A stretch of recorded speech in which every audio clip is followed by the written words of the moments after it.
Good afternoon, everybody. Welcome along to the next in our series of interviews with specialists that we think will be of value to you in your business. Really pleased today to introduce Rob Bright from BTT Comms. So let's make a start. Rob, first of all, actually, best thing to do, can you just explain what BTT Comms do as a business? I can indeed, Rupert, and thanks for the invitation along today. BTT has been around since 1995. Predominantly, we started off as a cabling company, so installing voice and data cabling solutions for anything from small businesses up to large corporates and NHS trusts. Quickly, we moved into supplying and installing telephone systems.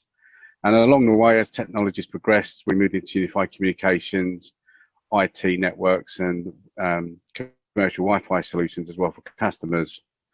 And right back in 2007, my business partner Shiv joined us, and we moved into the network services arena. So we now provide telephone lines, broadband services, fibre Ethernet, so anything from a standard domestic type broadband circuit up to 10 gigabit pipes coming into customers' premises to deliver super fast broadband solutions. But as a business, we provide the whole solution for a client. So they come to us, tell us exactly what they want, and we will actually source the best solution and products that's going to fit their particular business. But a few years back, not too long ago, we also moved into the security market as well. And that's one of the fastest growing parts of the business now. So the security element is really big, but also good broadband, especially with the COVID-19 pandemic that's with us at the moment, and the transition of people moving to home. Good communications from video and collaboration tools, but also good internet at home, is a big must now. And what we've seen is a lot of businesses are investing heavily in that side of things to make sure that they can keep in touch with their staff and customers, irrelevant of what device they're using or what location they're at. So it's not just broadband at home and in the business, it's also 3G and 4G connectivity as well. So the whole solution really is what we look at for our clients to ensure that they can keep connected and communicate effectively, really. What are the trends that you're seeing? So obviously, as you say, I mean, COVID-19's had a massive impact on the way that people work, but the technology has been evolving dramatically for the last, well, God knows how many years, 20, 30 years, to the point that the obviously PC and network and telephony have all sort of merged into one. What are the trends that you've been seeing in the marketplace?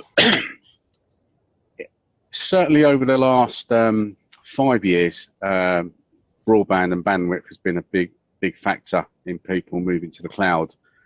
And of course, with COVID coming about now, the people accelerating the technology and moving stuff to the cloud, whether it be IT servers, cloud storage in regards to files, etc. And also their telephony services and their communications and collaboration tools, everything now is becoming cloud-based. And we've seen a massive driver on that.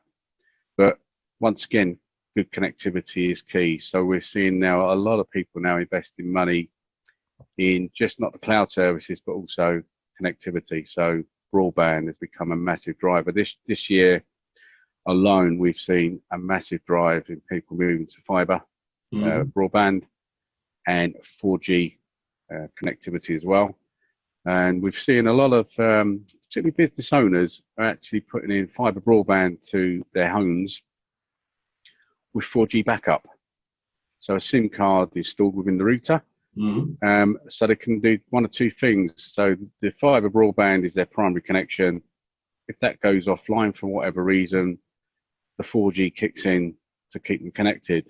What we're also seeing is some of the business owners are actually putting in multiple pipes into their homes, or actually aggregating the bandwidth with the fibre and the 4G to give them extra speeds. Because what we're finding is people that are working from home, it's not just husband working from home, it's husband and wife, sometimes sons and daughters. And also you've still got families out there with younger children with online gaming, downloading, etc. So bandwidth's become even more prevalent with home workers. So that's the the biggest drivers we're seeing, along with security. So cloud security is becoming a big thing now, because traditionally people working in the corporate or in the office behind a perimeter firewall, which used to give them adequate protection for most things, but now they're working beyond the perimeter of that, so logging back into servers in the business. What a lot of people now decided to do is move that server to the cloud, so it's no longer behind a perimeter firewall, but they're not actually taking into account the additional security measures that is required by moving into cloud technology. And some of them are getting caught out by the cyber criminals. Mm-hmm. But what we're seeing now is, one of the biggest growth areas on the security side is the cyber side of it. So not your CCTV access control, which is quite a big thing, which is on the increase, but the cyber security is something now that people are taking seriously, because the cyber criminals are out there preying on the vulnerable, really. So that's a really big growth area we've seen, particularly over the last sort of 18 months. Yeah, and really, security is always going to be a big issue. You got any tips for people, things they should do immediately? Obviously, the biggest service you're providing, but what should people be looking at in terms of the security of their infrastructure? Well, one of the big things about it is educating your staff. So if they don't know where the emails come from, don't open it. Mm-hmm. If there's an attachment there, you don't know what it is, once again, don't open it. Make sure you've got the basic security measures in, so it's things like perimeter firewalls on your routers at home or in your office. But the other thing as well, making sure you've got good antivirus software, good firewall software installed on any of your devices. So no matter what, whether it be a laptop, desktop PC, MacBook, tablet, or even smartphone, particularly if you're using Android, there is security software you can put on.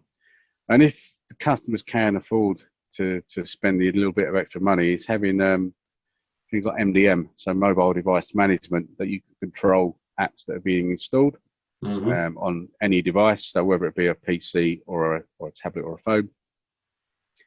And the other thing as well, really, is to ensure that you can employ things such as sandboxing, that sort of stuff. So it'll actually look at files, inspect files before they actually reach the machine, and that's done in the cloud.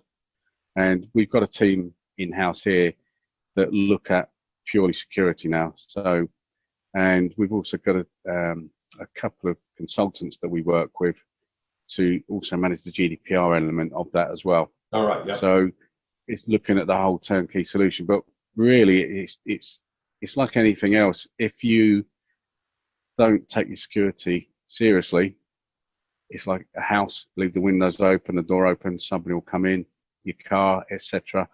It will get stolen if you don't take the basic security measures. But a lot of it is to do with educating staff what not to do, because there's a lot of spoof stuff coming around, people pretending to be someone that they're not, and we see it on a daily basis. So educating staff is probably the biggest thing, I would say, followed by making sure that you've got the right software, hardware installed, and also ensuring that all of your devices have got an up-to-date operating system, they've got all the latest patches installed, and that your systems are running updates at least once a day, if not, several times a day, which a lot of the newer software out there will do automatically if it's configured correctly. Yeah, and actually, so the other thing, besides security obviously being big, but also how is the technologies that people weren't historically using? I'm thinking more of the teleconferencing services like this, where Zoom, Microsoft Teams, and all the other systems that are out there. How's that impacting the people's networking requirements? That's becoming a bigger thing, because obviously with any type of video conferencing solutions, if you're talking on a phone call, typically a voice call over the internet will take up anything between 40 and 100K. When you go into video, you're talking, anything from sort of really bandwidth-wise a meg upwards. But it's not just about the bandwidth that you need. It's also about the latency on any network. So if you start getting latency, the voice will start clipping, and also the video quality will become pixelated, or it doesn't work at all. So what we find is, by having good connectivity and having the right solution, can actually make that technology work well for you. And effectively, we do hear a lot of companies and a lot of individuals that are working from home about how Zoom doesn't work very well. They think the product's rubbish, or it could be Microsoft Teams or a third party such as Horizon Collaborate, Mitel's MyCollab. And what we normally find is it's the hardware, i.e. the PC's old and laggy and not working very well that they're using, or the internet speeds or the internet connection is of a poor quality. So what I do here is, people are using their cheap broadband that they're only paying, £10 a month for. But if you can imagine, you've got people sharing on domestic internet pipes, especially people working from home during COVID, people gaming online, people trying to run their businesses all across the same internet pipe. It's a bit like the egg timer. The packets are coming through down that pipe, and they get wide at the top, and they're all squeezing down the same bit in the middle, come out the other end. So you're going to get latency and lag. What you find with business broadband, you don't have that. So the big way I can explain it, and my business partner Shiv, he's a big advocate of this, is the Birmingham toll road. So if you're going through Birmingham at peak traffic times, it's likely to take you an hour. If you go up the toll road, you'll get the same distance, but it's likely to take you 15 minutes. So as you pay that a little bit more, but you're going to get there quicker. Yeah. So if you're running voice real time, video, sending files, that sort of stuff, internet will, good internet will actually change the way that your business works and the way that your team can work as well. So that's really what you've got to be looking at. And actually, Rob, you better explain latency for everybody as well. I'm not sure it's a term that most people are going to be familiar with. So as an example, there's an app you can actually go onto the internet, type in speedtest.net, and you can actually click on that, click go, the big circle appears on your screen, and you can actually measure your internet speeds and your latency. So as an example, if you go onto your speedtest.net, click on there, and it says latency 9 milliseconds, that's really good, that's fast. If you go to, you've got a really poor internet pipe and it's 100 milliseconds or upwards, that's quite slow, because what it is the packet is going from here to here and coming back again. So the longer that takes to come there and back, the slower your internet is responding. So it could be you've got great bandwidth, but very, very poor latency. So when you get over 100 milliseconds, it can start to affect voice. When you go over 400 milliseconds, the voice becomes really, really poor. So garbled, and it's the packets going backwards and forwards real time. And also if that packet goes up to there and comes back quickly, that's great. But if the next packet goes up and takes longer to come back, they arrive in the wrong order. Yeah. So you see where I'm coming from.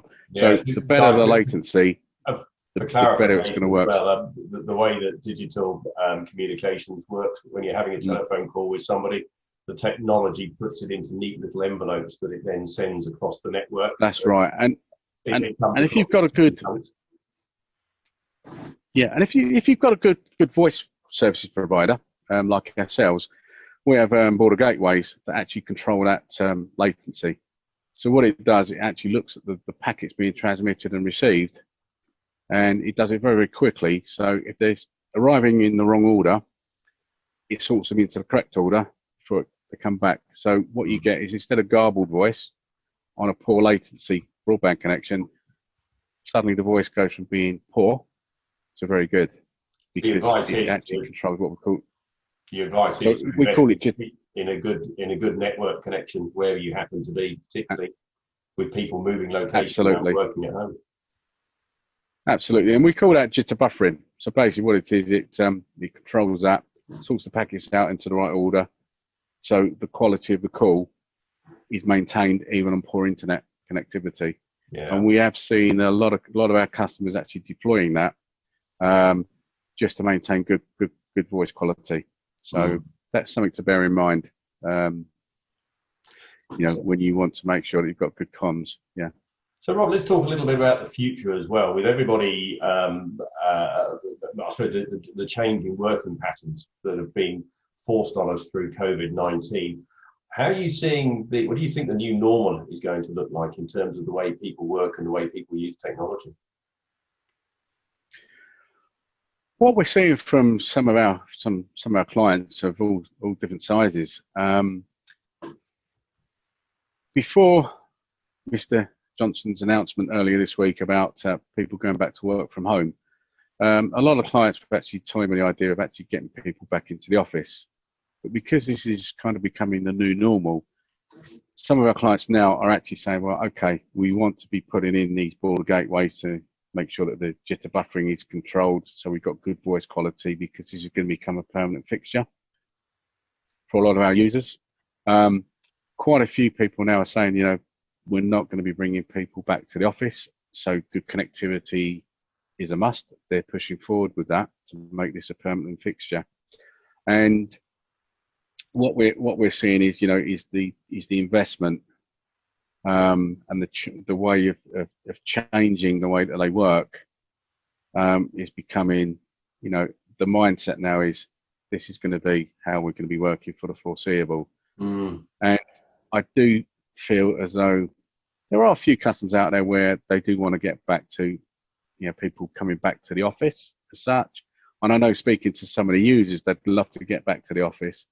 But I think there's going to be a mixture of people working in the office part-time, at home part-time. Some people are going to work from home, period. That's it. They're just going to go and work from home, and that will be it for good. And I do feel as though, speaking to a lot of people out there, that will become the new normal. People will work from home. And I think it's going to be quite some time before people do go back to the office, if they go back at all. Which is good for us, as a business, because we can help them achieve that. But it's also not so good for a lot of other types of businesses that are reliant upon the local trade. In that respect. So it's difficult to gauge at the moment, because things are changing very, very quickly all the time. So what you're finding is that businesses now want to have that technology in place to give them that agility to be able to work wherever they may be. So whether that be in the office, whether that be from home, whether that be from they want to go away on holiday, but they can work from wherever they are. So, and we've seen quite a few people as well where, because they can now work from home, doesn't matter where they live. So it enables them to move to different parts of the country, where they want to live, because it's given them the flexibility. So martini workers, anytime, any place, anywhere. That's absolutely, So that's what we're seeing. But unless things change and we get a vaccine, who knows what's going to happen in the future? But that's the kind of trend we're seeing at the moment. So what I'm also underneath all this, and as I say, it's very difficult to predict what working patterns are going to look like in the future. But the dependency on the technology sounds like it's going to increase. With the best will in the world, the technology sometimes fails as well. So how does a business owner protect himself from technology failure, whether that's his team working at home, working remotely, or coming into the office, or some sort of hybrid between the two? Well, what we're seeing is with a lot of the larger customers, they've already got technology in place. So they've got a combination of servers in the cloud and on-premise. So they've got that hybrid solution in place already. But what we're seeing a bigger uptake in the smaller businesses, the SMEs, that are also adopting a similar technology, or just moving it all to the cloud, but having it set up in the cloud so it's on resilient servers. So if one goes down, the other one kicks in. Also having resilient broadband pipes. So if one goes down, it fails over to the backup. And that's not just in the in the data centers, but also in their head office premises and also at their home addresses. So what we're seeing is some business owners now are actually putting in more than one internet connection to their home, or they're having a 4G backup. And we've also seen some business owners having routers installed with multiple SIMs installed for 4G. So it aggregates the bandwidth between the two SIMs, but if EE, say, goes down for a while, they're still working on O2, and vice versa. If they've got a free SIM, they may also have a Vodafone SIM.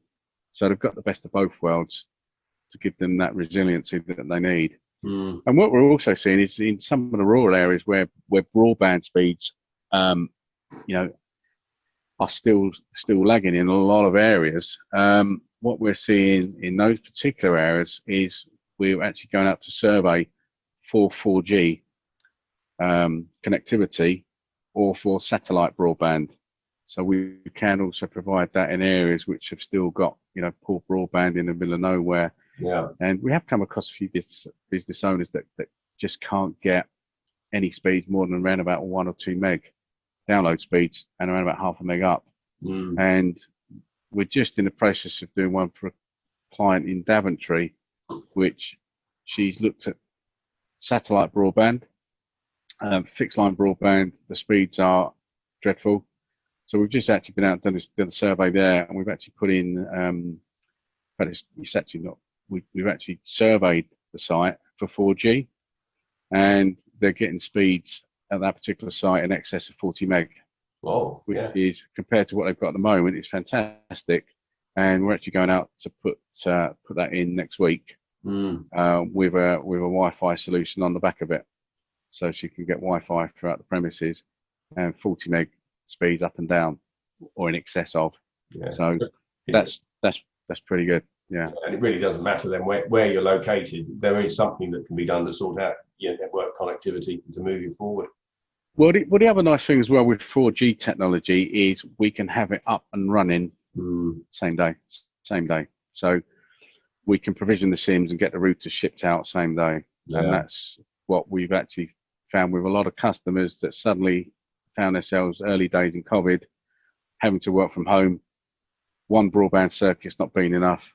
We've put a 4G SIM into a router, dispatched an engineer to site, or some customers have even come and collected it from our offices because they're that desperate for it, and got them up and running very, very quickly with fast broadband speeds. And one of the nice things about that element of it as well is we can survey virtually the postcode and the area from Google Maps, and we can look at what network is going to be the best fit in that particular area. If we're not 100% sure, there could be 2 or 3. What we sometimes do is we'll actually go out with a router with 2, 3 or 4 different SIMs from each network, and actually run some tests on site to see what's the best speeds they can achieve there. And we've done that with quite a few clients. So one in Geddington, not so long ago, the best network there was Vodafone. We went to another client site, the best network speeds there was EE. So it's always good to look at all options that potentially are available there. If you can't get good, standard, what we call landline or fibre broadband, 4G is always a credible alternative. Cool. So, Rob, it's been really great. Before we finish, are there any last thoughts you'd like to leave with people? Yes. What I will say to people, and I've said this to quite a few people over the last few months, is if you're working from home and the tech's not working for you, there's always a solution to get you up and running so you can work effectively no matter what. So don't suffer in silence. Get in contact with us. We'll be glad to help you, or just give you some sound advice so you can get up and running and working effectively again. And how do people contact you, Rob? Well, you can call Rupert, and he's got my number, but alternatively, you can give us a call on 0330 222 0330, or you can contact me directly on 01536 215 601, or you can contact me. Email address is robert.bright@bttcomms.com, or you can send an email into sales@bttcomms.com or info@bttcomms.com. bttcomms.com, and we'll be glad to help you guys. I'll make sure that that's added to the post as well, so people don't have to write it down quickly. Rob Bright, thank you for your time today. You're very welcome. Really interesting. And I look forward to talking again in the near future. Thanks very much for having me, Rupert. You're It's a pleasure. Cheers. Cheers.